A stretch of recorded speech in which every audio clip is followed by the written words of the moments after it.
Well, Brooke has asked me to start the meeting tonight. So, welcome everyone. Like I said before, we're so glad you're here. I think we're going to have a lot of fun tonight. I'll start by reading our mission statement. WiVLA's mission is to provide an inspiring forum for women to explore and advance their creative development, to promote their work in the marketplace, and to infuse the community with their spirit of cooperation and invention. So I'm going to turn it over to Melissa now, and she's going to give us she's going to welcome our new members I know we have some here. Go ahead, Melissa. Great, thank you, Susan. Well, yeah, it is wonderful to see some new faces. We were talking to Raven. Now I can't find you. There you are. Just a few moments ago. So welcome, Raven. And then as Mary said, and Mary, tell me your last name again, how you pronounce it? Fair. Fair. Well, that's easy enough. Mary Fair, thanks for being a guest with us tonight. Of course, Laura Pena was our incredible presenter in October. So good to see you again, Laura.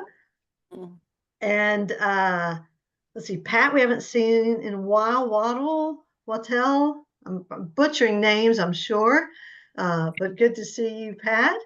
And of course, Patty Berg, you win the Hard Knocks Award for this evening. Thank you. I'd rather pass it somewhere else, but man. So thanks everyone for being here. If I missed a new member or a guest, I apologize, but we are thrilled that you're here tonight for our meeting and to hear our exciting readings. I can't wait to hear everybody. One other little membership to do is it's always great to go on to the WiVLA.org website and update your profile, add your photo to your profile. It just helps other members contact you, find out about you, see who else is maybe in literary, see who else is in visual. It's always great to just know a little bit more about our members. And I finally added my photo to my profile. So now I can, what does it do as I say, not as I do, or whatever. Now I have done it. So I can say, you guys go do it. Add your photos. And I think, Susan, with that, that's it for memberships. Well, if I could add one more thing to membership, if you're online, if you go online, you can find out when you joined and when your membership is due again. So I just got an announcement about that myself. So I think that's a good perk to have on there. So we're going to turn it over to Brooke now, and she's going to give us a member survey here. Yeah, so we have a couple of links to share with you. The first one is a survey. I think if you were at the 30th anniversary, then you were gifted with Carlene's wisdom about how WiVLA got started and what we've been gifted with WiVLA over 3 decades. And in the process of putting together the slideshow and going through the archives and talking to some longstanding members, there was a lot of good information shared about what's been done in the past, what's been done recently. And so we wanted to create a survey, a way to hear the voices of new members, of old members, not just for creating the pearls of wisdom, which you've probably seen in your inboxes in our newsletters, but also specifically to highlight programs and events or concepts that have been done in the past that you might want to bring back around. Every January, the board has a planning meeting and we start talking about what our goals are for the year and what our focus is. And many of us were just really inspired by conversations that happened either at the 30th anniversary or in the planning of it. And we thought it would be good to give voice to all of the members to find out what you've enjoyed over the years and what you might want to see come back around or just celebrate the things that have meant something to you that were part of WiVLA. So there's that. And Melody, do we have the link to that survey that we could put in the chat, or just look out for it in the newsletter? We're yeah, I guess, yeah, we could, I think we're going to put it in the newsletter. Okay. Yeah, so just, yeah, watch out for that in the newsletter. We got to get it to Margot because she'll work her magic. We got 24 hours. Yeah. Get it to Margot to get it in the next newsletter. And then there's going to be another thing for you to check out. Drum roll, please. I don't know how many of you are unmuted and can pound on your desk, but we have the slate for 2025 board members that will be up for election. Mm-hmm. And Melody has gotten that form put together. So, and that will be something that I guess that won't be in the newsletter, the general newsletter. It will be going out to our members only. So the members will be the one voting on that slate. Okay. And I have been having palpitations because I'm so excited about this board that we put together. And did we want to share what that is? Yes. Yes. Okay. Yes, we do. Yes, we do. I'm going to my email right now because I've learned one thing about having a full-time job with lots of details. Check your writing. Don't try to wing it. That's what I am learning right now. So here we go. I also got a cold this week. Okay. Oh no. This is not the house. You don't get the hard luck award though. I'm sorry. That's I am not complaining, and I'm with Patty. Nobody wants that hard luck award. Yeah, that was a pretty pitiful attempt, Brooke. I'm just saying. Damn, you know, I just wanted the attention, you know, it's like, and thank you. Thank you, everybody. All right. Okay. So should I read them off? Yeah. Yeah. Okay. Yeah. All right. So here are the positions and our nominees. President, me, Vice President, Susan Salter. And the ones I'm reading right now are currently in those positions. Secretary, this is a new position for Kathy, but she's on the board already.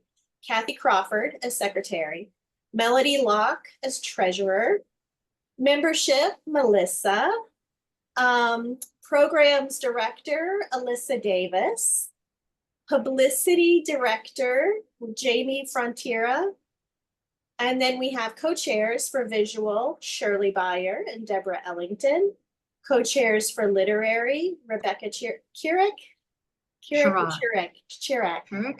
I will get it right, Rebecca. Give me another year as president. I promise by the end I'll get it right. The other literary co-chair, Gwendolyn Womack. Newsletter editor, Denise Bossart. Web mistress, Mildred Mills. Historian, MJ Fagard.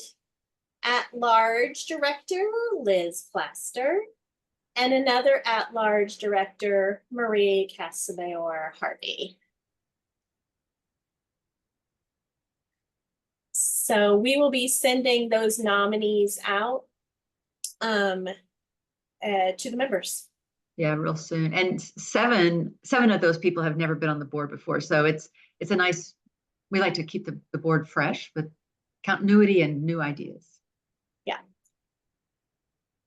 And there's always opportunities to support any of those board positions and the roles they're playing as volunteers. You guys who have been WiVLA members for a while know this is very much a collaboration. It's part of our mission statement. We're doing all these things together. So please feel free to work with us with your own ideas and energy. Your name doesn't have to be on that board position to make a positive impact in this organization. All right. And as you go along, if you think you might like to serve on the board, then let one of us know. Absolutely. One of the things we're doing, I think the visual and literary co-chairs were a great example. We had the possibility of working people into roles with people who had been veterans in the role. So I think the sooner you know you want to be on the board, the more readying we can do, the more inclusion we can have. All right, I am going to pitch it over to the next person on the agenda, which is Margot. Well, that's right. Okay, thank you. Yeah, so I'm in the process of putting together my last newsletter. Yay! So I need your stuff in. If you have an announcement, I'm going to extend the deadline to the 22nd because I'm going out of town after Thanksgiving, and so I've got to get it together early, a little earlier than usual. So if you have any news, get it to me right away. I'll put my email in the chat and send me a graphic. And yeah, because sometimes people send me like a little bit of news and no graphics. So I really need the graphics too. And let's see what else. Oh, okay. This will be our last issue that will have Pearls of WiVLA. And let's see, Melissa. Melissa is one of our pearls. Thank you, Melissa. And we will feature her fabulous tapinator. I love that you came up with that term as my I know. capinator. Yeah, it had to be said. I mean, it's so fantastic. But anyway, all I need, if you would like to be one of the pearls of WiVLA, Yes. send me just a picture of you wearing some pearls. There you go. There you go. That is a high bar right there. And send me just a short paragraph about, why you like being in WiVLA and what WiVLA has, what the membership has meant for you in your, your personal life and your artistic life as well. And let's see. Yeah, and I need to contact the new incoming newsletter person. I thought it was somebody else. So surprise. What? What? Who did What? you who did you No, say it's- the new It's newsletter? Denise. Denise. Denise. Okay. Okay. I'm still on anesthesia. So You get a pass, Margot. It's all I'm good. that is my story. We and I'm did not sticking with we did it. not change it up on you. It is still going to be Denise. Okay, good. Because Denise and I were going to meet on Sunday, and I was just about to send her a text like, I guess you don't have to come over. Oh no, no. Denise is in here somewhere. I might have read through those a little too fast for you to catch, No, but no, it's my not. It's my definitely processing Denise. is very slow right now. So All okay, right. great. Super. I guess that's all, right? All right, Melody. I'm pitching it to you. Okay. For the holiday party because your studio is the closest to that location. Yeah, so we're having a party on Sunday, December 8th from 2 to 5 at Silver Street Studios at Sawyer Yards.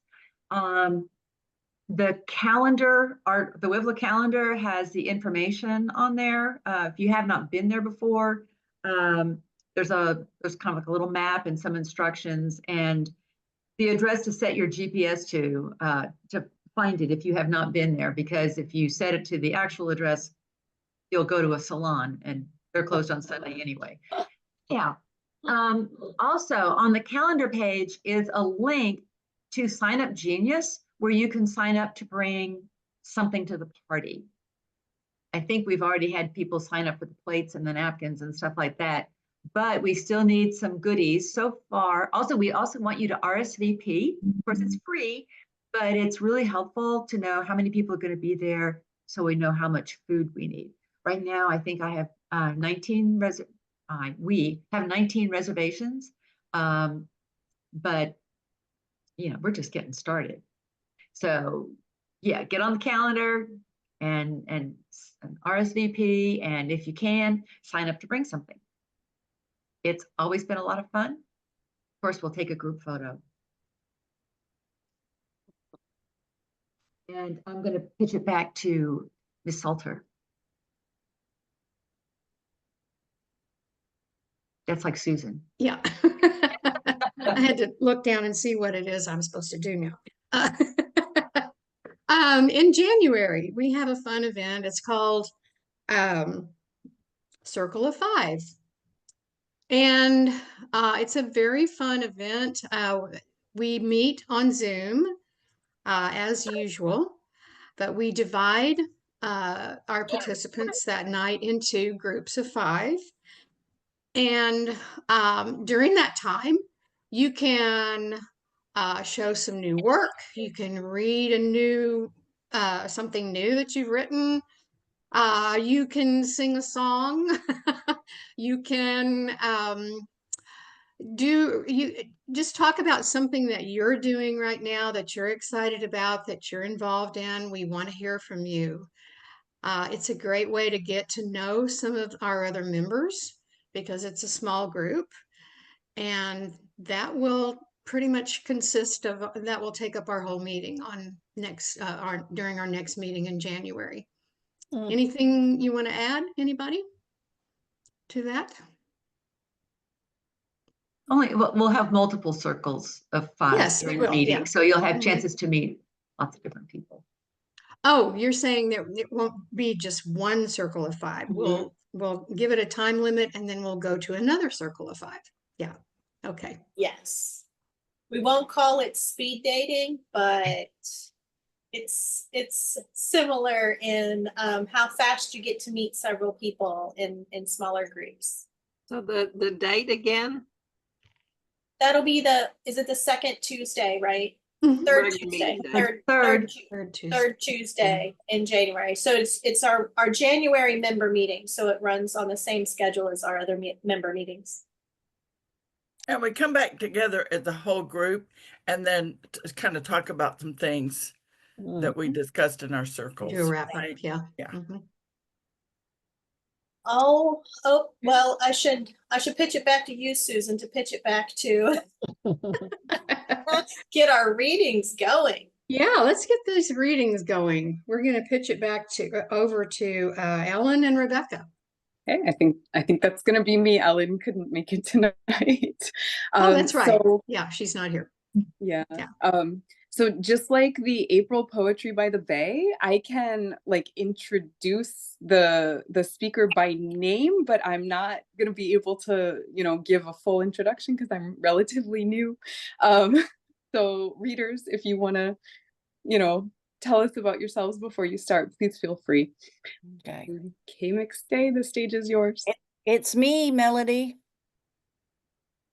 There you go. Well, good evening, everyone. It's wonderful to be here tonight. I'm Kay McStay. I have been a member of WiVLA off and on.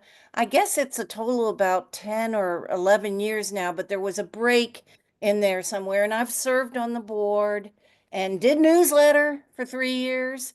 But I'm very happy to be part of this organization, and which I hope my Peace Pearls will tell you a little bit about. When I graduated from high school, my parents gave me a precious gift, a strand of cultured pearls. They asked a close neighbor, a captain in the U.S. Navy, to get them for me while he served in the Far East. I have them here tonight. All those years ago, I unwrapped them from their brocade cushioned case. Here they are. I don't know if you can see them. And I took them out and I put them on like this.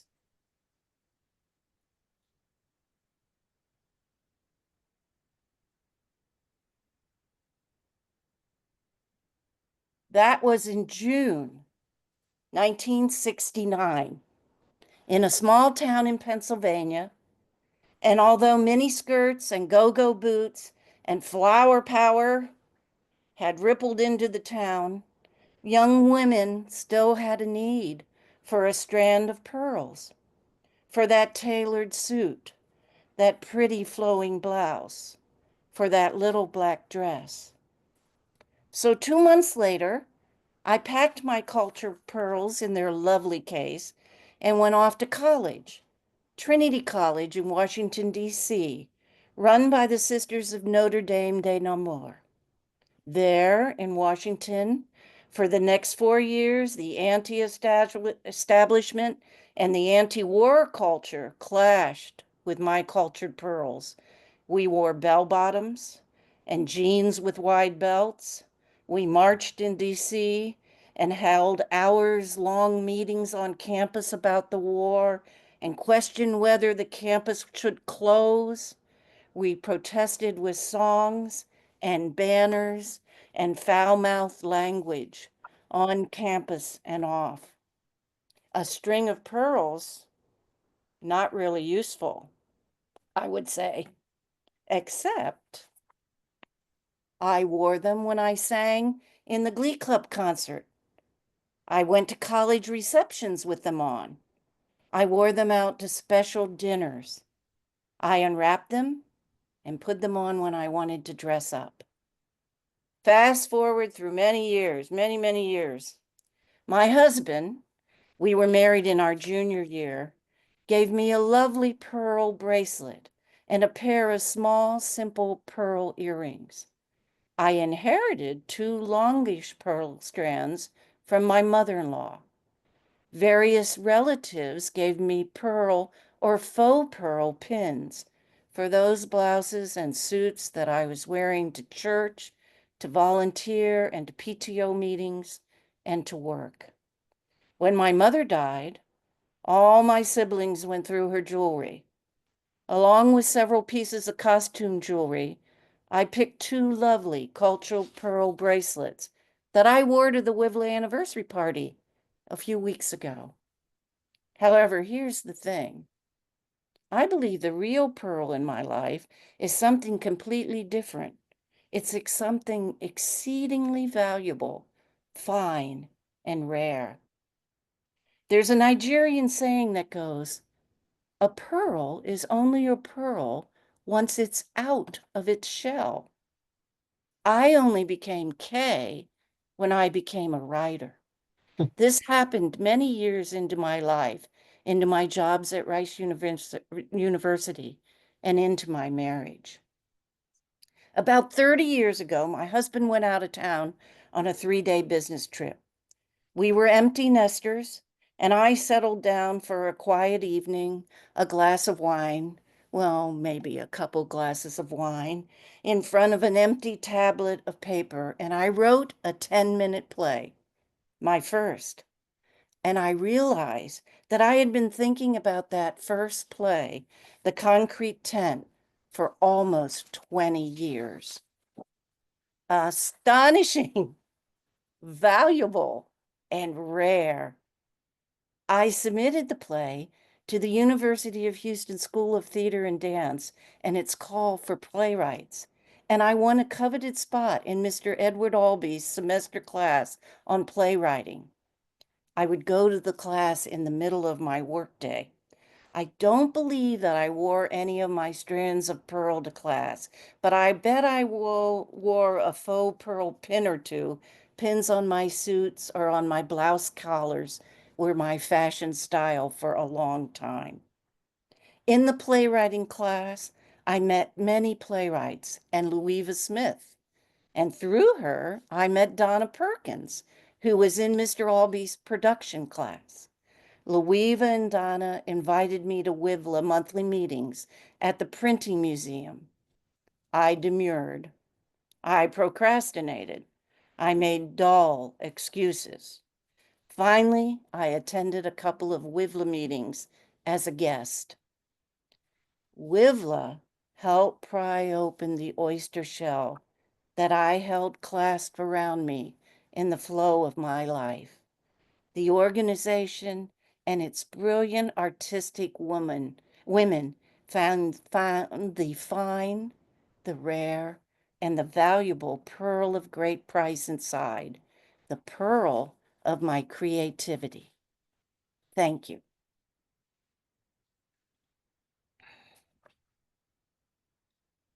Thank you so much. That was so moving. I loved it. Okay, up next we have Laura Pena. Right. So, are we reading just what we have, or does it have to be something about pearls? So I mean the theme is pearls, but Mhm. go with it. You've Go got with it. You can read, 5 Okay. yeah. minutes. You can read It's what so you wanna funny read. because I just came across this one. So this is, I guess, uh, one of my journals, one of my poetry journals or writing journals that I just happen to have here on hand. And I think I will read this because I guess this is kind of like my pearls of wisdom. And it's a list of 21 things that I wrote. And this was probably like several years ago, but I think it still resonates.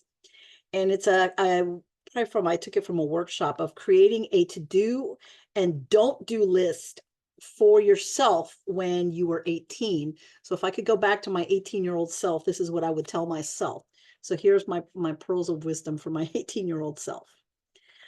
Do your homework. Don't talk back to your parents. Do break up with Mike. Don't be ashamed of yourself. Do have fun with yourself. Don't eat Cheetos. Do read more poetry. Don't waste your time on losers. Do get more exercise.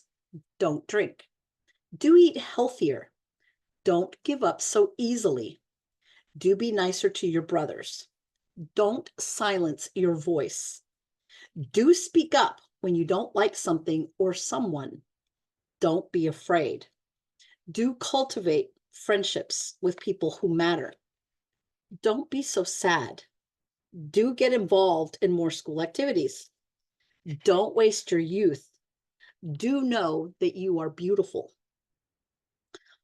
So I haven't even seen this list in quite a while. So to come across this right now, and especially for like this time and everything that we're going through, is very, very apt. Because a lot of times I did feel like, yes, I didn't have a voice. I was silenced. So I guess jumping off of that list is here's my ode to my 18-year-old self. Dear Laura, you were such an angry girl. Yes, girl, you thought you were so grown up, wise, and knew everything. In your limited experience, you thought you knew better than your parents, especially your mother, your old-fashioned traditional Mexican-born mother. The only thing that was true was you were angry, hurt, and rebellious. And your feelings were exactly the same as every other angry, hurt, and rebellious 18-year-old. Congratulations, you're ordinary. That is perfectly all right. There will come a time when all you want is to be home, wearing pajamas, reading a book, and drinking coffee. You will not want to be bothered by men who don't deserve you, by responsibilities like paying bills, refilling prescriptions, getting up at 5 a.m. to go to a job that leaves you physically and emotionally drained.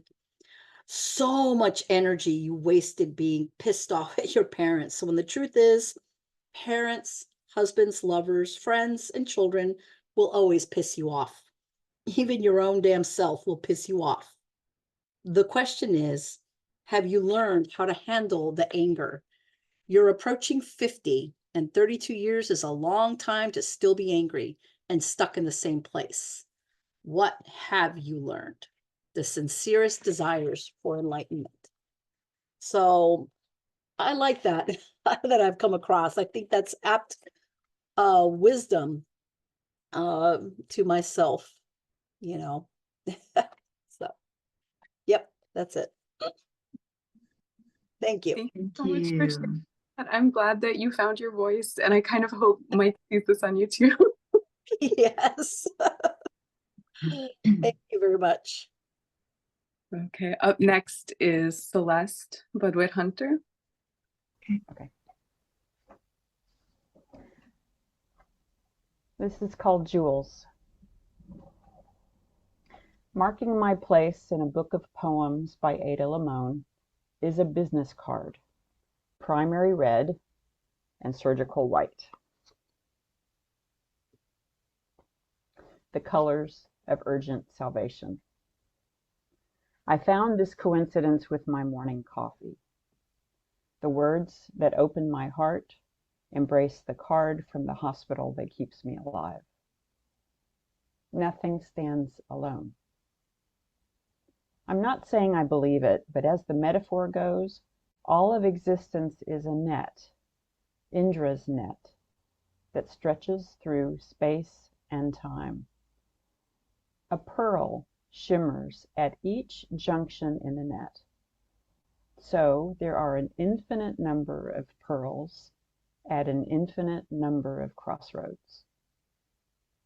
If that weren't brilliant enough, like a hologram, each pearl reflects the entire net and every other pearl. I am not disconnected from anything or anyone, as much as I might like to think otherwise. If the atoms in our bodies are the remnants of stars, we shine together. I want you to know how much it matters that you are here.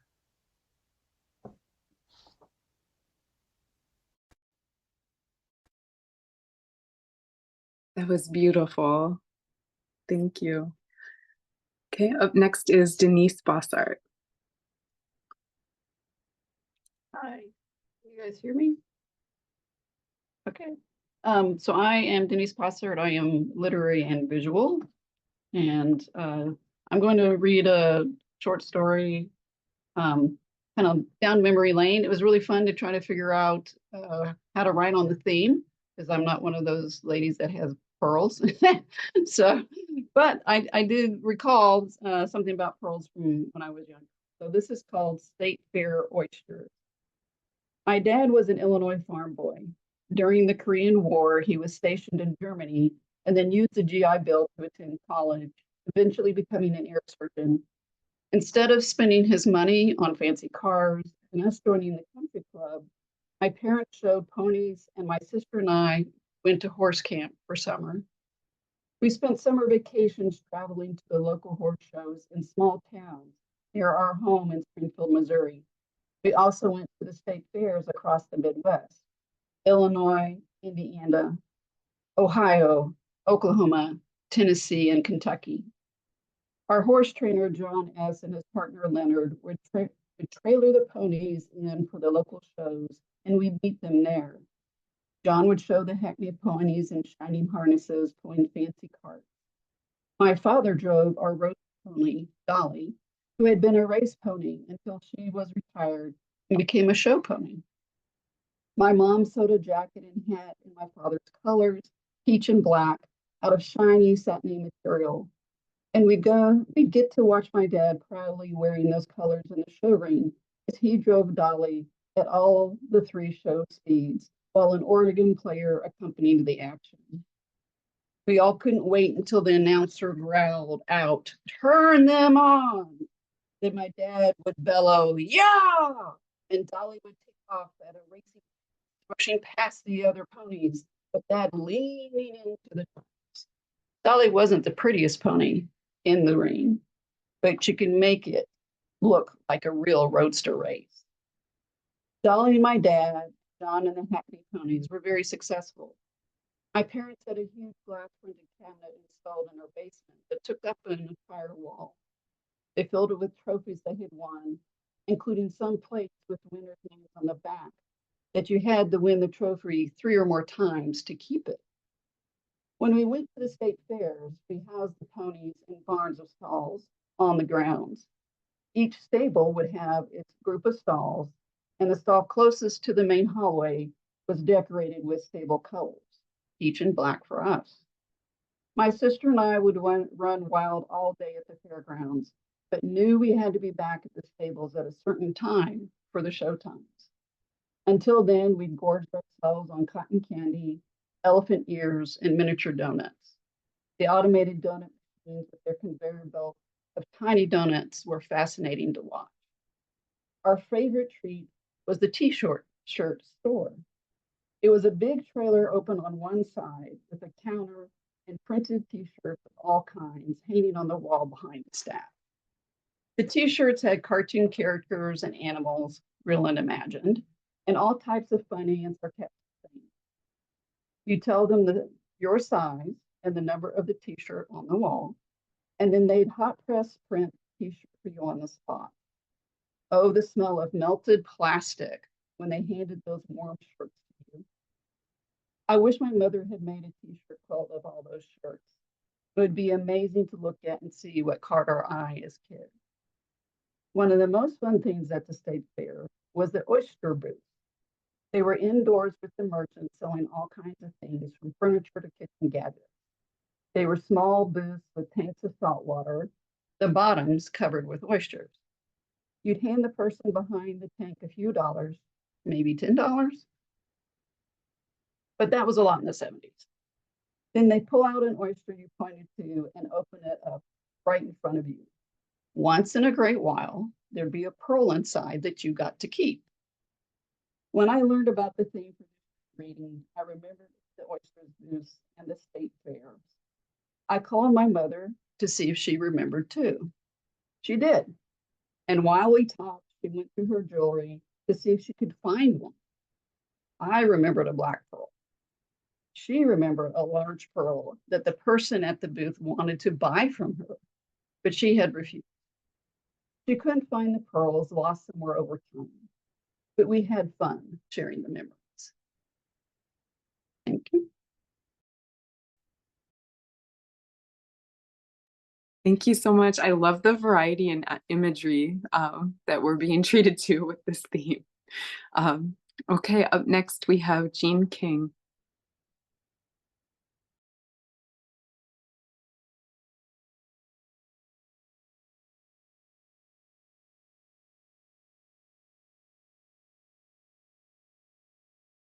There I go. Okay. I'm Jean King, and I am literary and visual both. And I wrote something for this. So it is The Parable of the Black Pearl. Before there was nothing but iridescent ease, smoothness, sensitive silken flesh, gliding between luminous walls of mother of pearl, serenity, until the irregular seed of trauma was inserted between the black lips of the sheltering, smooth, opalescent walls, implanted into the tender body in the cool darkness within.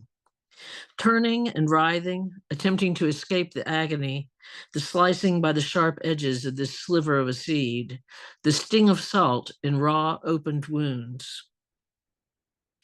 After the initial struggle, once defeat seemed inevitable, there was nothing to do except surround the invader with a coating of soothing nacre.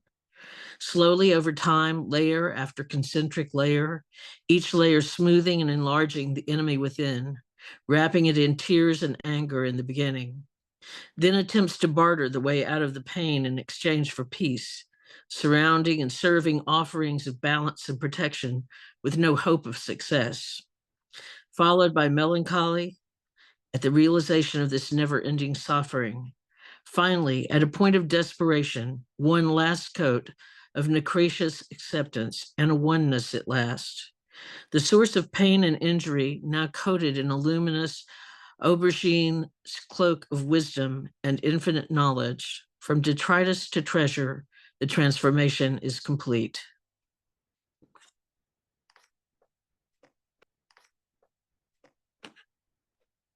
Thank you. You're welcome. Up next we have Margot.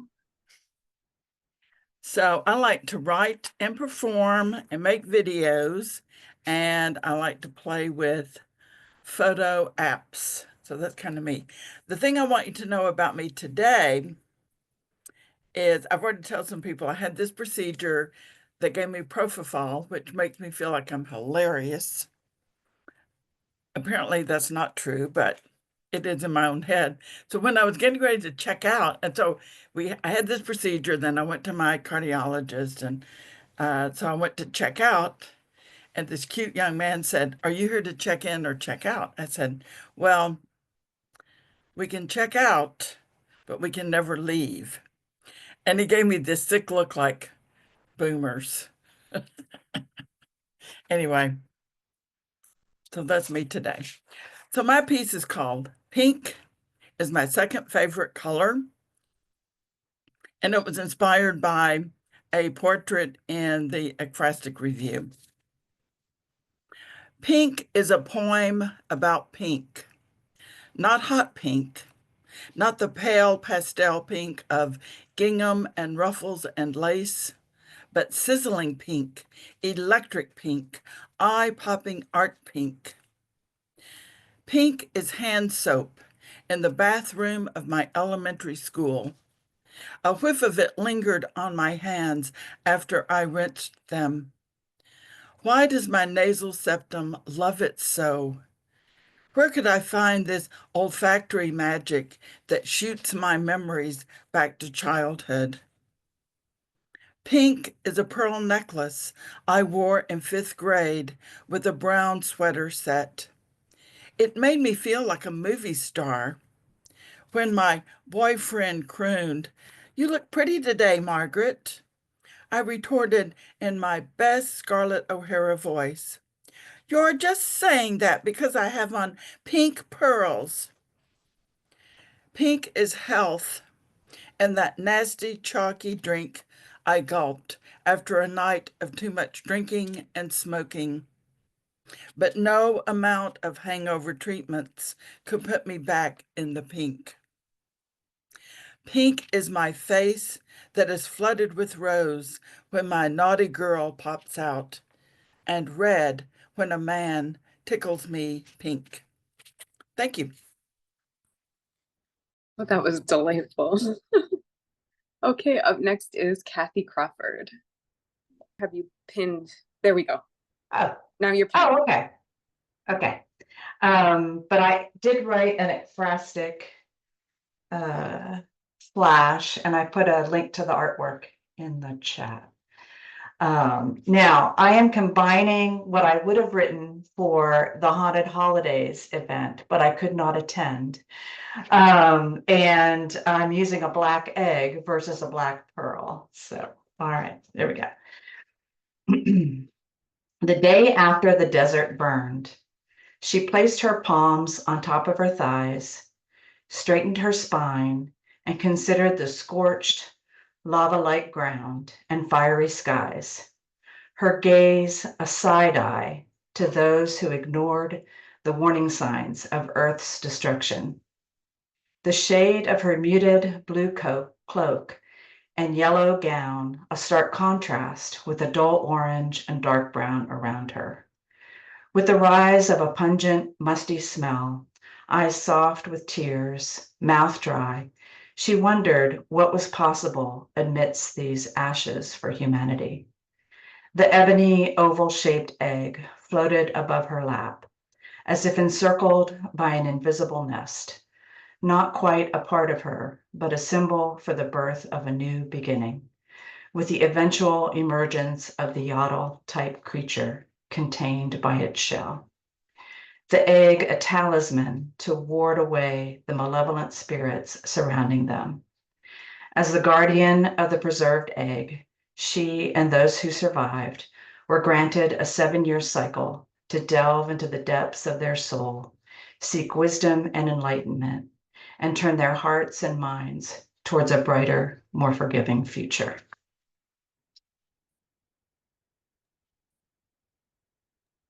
I love the hopefulness of that ending. I'm not going to say anything else about the current climate. Okay, thank you so much. Deidre Murchison is up next. Hi, I am a visual and literary artist, and I'm going to share something that I wrote for this specifically. The books she bought for me told me, never talk to strangers. TV commercials told me, never let them see you sweat. Movies told me, never feed them after midnight. When I left at home at 18, my mother pulled me aside and gave me 3 pieces of advice. I remember 2 of them. Never let another woman cut your hair. She will always subconsciously keep you from looking your best. And never buy sheets below 180 thread count. That one came in handy at my third job working retail at Montgomery Ward's. I would see people struggling to pick out a set of sheets and suggest that if they did not want their sheets to pill, stick with something greater than 180 thread count. I wasn't quite 20 and wise beyond my years. It bothered me that I could not remember the third piece of advice, so I called my mother. Mom, do you remember the advice you gave me when I left home? No. I reminded her, you said, never let another woman cut my hair. Oh, yes, I might have said that. We laughed because both of us now have female hairdressers that we adore. We are both concerned what will happen if they ever decide to retire. I live in the big city with more choices and options. Mom is not so fortunate living in a small town. The other one was never buy sheets below 180 thread count. Oh yes, that is still true. Neither of us like sheets that pill. What was the third one? She thought about it for a minute and suggested, never leave the house without clean underwear. Ah, yes, that old standby. Of course, classic mom. I told her I was writing about pearls, and she explained how nacre works.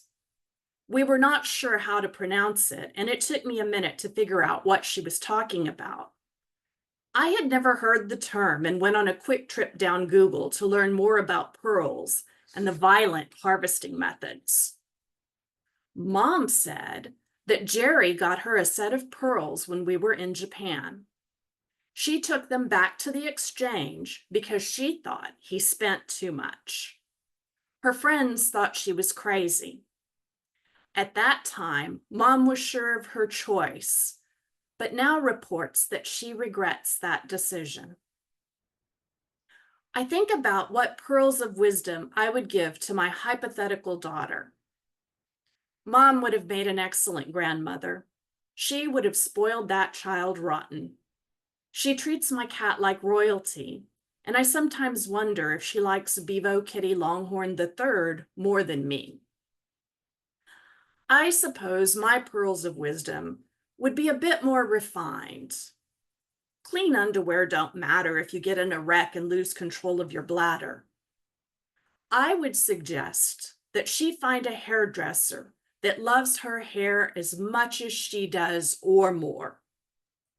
And I would definitely pass on the secret to a good night's sleep. I am sure any child of mine would not endure sleeping on sheets that pill. She would have never been exposed to anything less than 180 thread count. I'm enjoying these so much. Thank you. Okay, up next, and I believe this will finish us out, is Jerry Pfister. Okay, you're on mute. Here. There. I've been a WiVLA member since 1998, 99, a long time, not quite the 30 years that we just celebrated. But I think I knew about WiVLA. I just didn't think I qualified to belong. And it's just enriched my life, all the women that I've met, and the good hearts of the women who make art. The piece I'm going to read is what resides deep inside a pearl. Our true pearls are the work we do in solitude as we write and sketch and paint in our studios and inside our heads, as we witness through our art and writing, a choreography and film, as we give the world around us eyes to see and ears to hear the joy and terror of the truth. I carry pearls in my pockets like bits of memory. During World War II, Mama, dressed in her black crepe dress, as a length of pearls hung from her neck, she tied them into a knot. In the apartment we shared with her parents, there were blackout curtains we hid behind during the long nights in case Germans snuck up the Mississippi in submarines to cause harm to New Orleans. Sitting on the stoop of our apartment, waiting for Mama to get off the bus that brought her back to me, I experienced such joy as soon as I saw that pearl necklace swinging like a pendulum as I raced like a missile, throwing myself into her body as she caught me in her arms, holding me tight. Can you bear to open this experience that is mere metaphor for what that which we fear to lose? In China, a pearl is placed on the lips of a loved one to help ease their passage into death, while human warriors direct super bombs into the playgrounds where children play.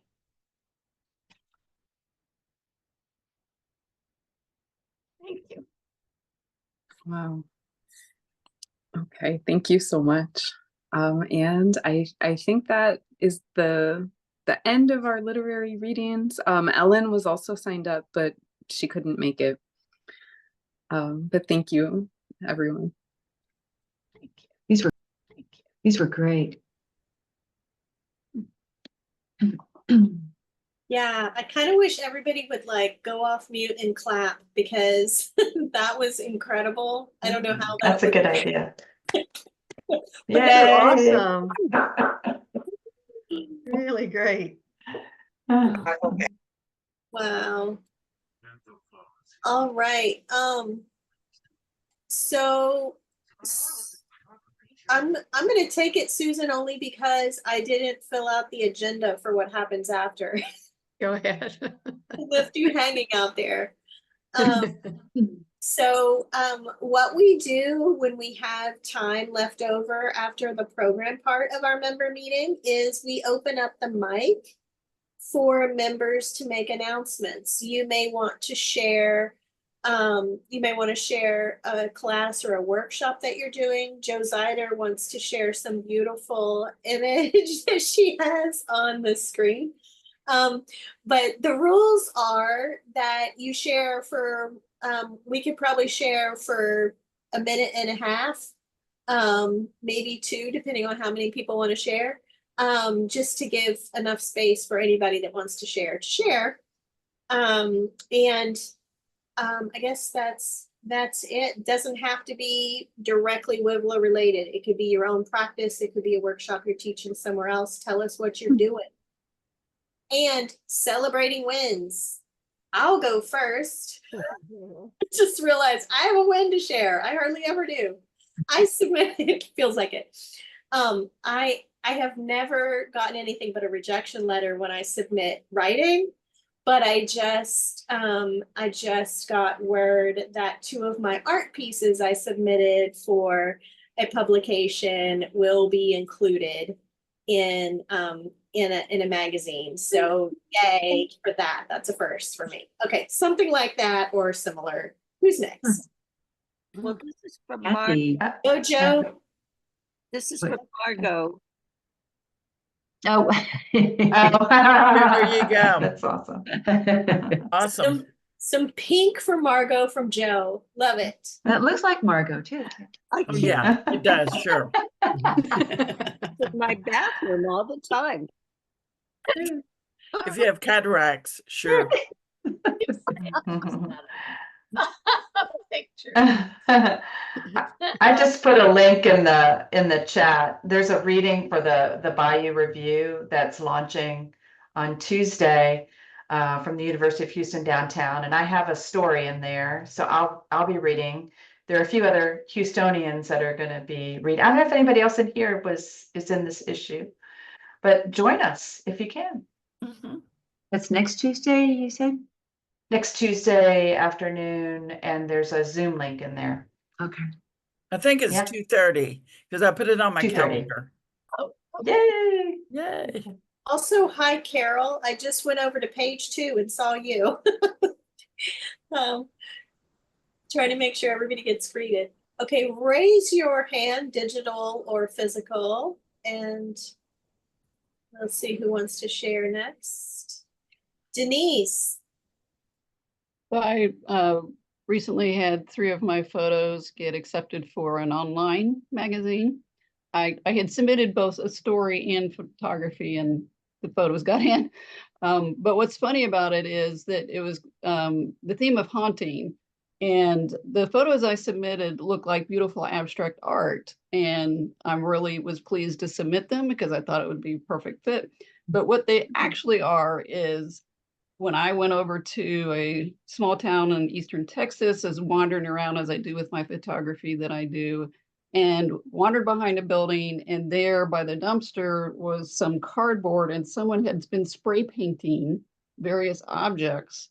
And the result of those efforts were these beautiful abstract art pieces. So I took a photograph of those, not the scene, but those, and that is what I submitted. And I'd had them for a long time, and then it was a perfect time to find a home for them. So I'm very excited. Way to go. Beautiful. Denise, you said the theme was haunting, which makes me think we are both in the same publication. Synchronicity, is that? Yes. Yeah, yes. all right. One of Yep. my pieces will be as well. Awesome. Who's up next? Looking. Oh, Joe. The show is over. The Visual Arts Alliance last exhibition at Reeves, and I want an honorable mention for my killing the shape of it about the Morose massacre. Anyway, there was only I don't know. Galleries are going to these 2-week shows now. It's terrible. Shirley was in that show too. Yeah. Yes. Yeah, I didn't win anything, but it was exciting to be admitted to the show. Yeah. Yes. What was it, Shirley? Like only 36 pieces. That's right. Only 10% of the people who submitted were admitted. So that amounts to over 300 people who tried to get in, and I just still can't believe I got a piece in the show. And I've seen that piece. It was great. It's great. Yeah, it was fun to attend the reception and see all the great art. Everything was really good. Yeah.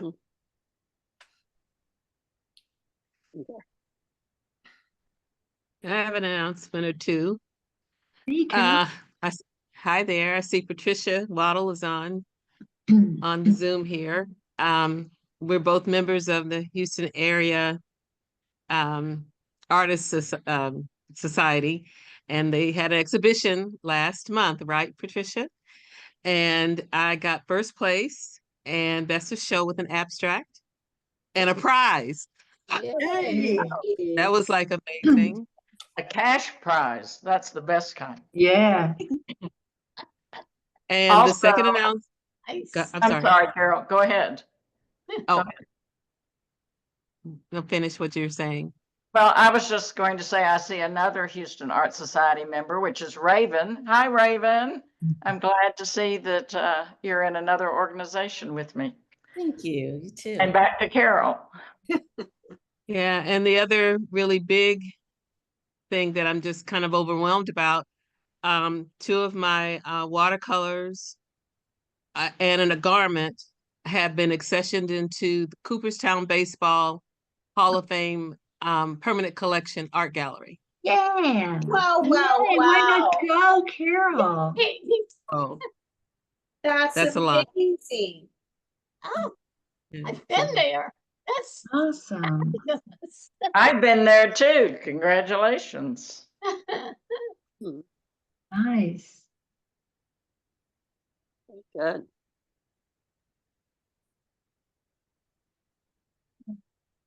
Go all the way to Kansas. Well, let me say one thing about it though.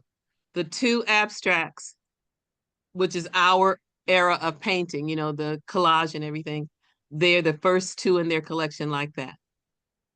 Oh, So it made a mark. Breaking the mold. That's fantastic. Great. Dare I ask anybody want to follow that? Yeah.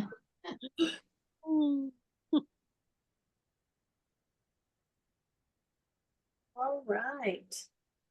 I'm going between screens just to make sure I don't miss anybody.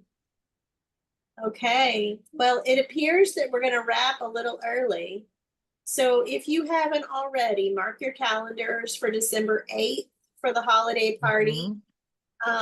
If you are not able to come to that, make sure you are able to come to the Circle of Five in January. As you can see, there's so much we can learn and be inspired by each other. So I wouldn't want anybody to miss those small groups and getting to know each other more. Anything else, Susan, you wanna add?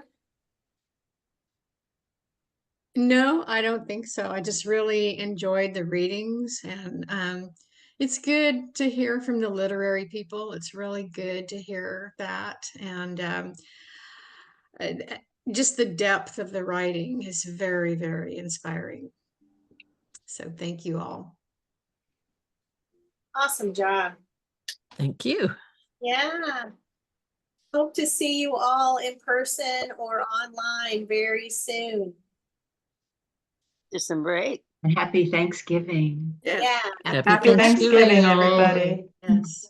So grateful Good for night. everybody here. Bye. All right. Good night. Bye.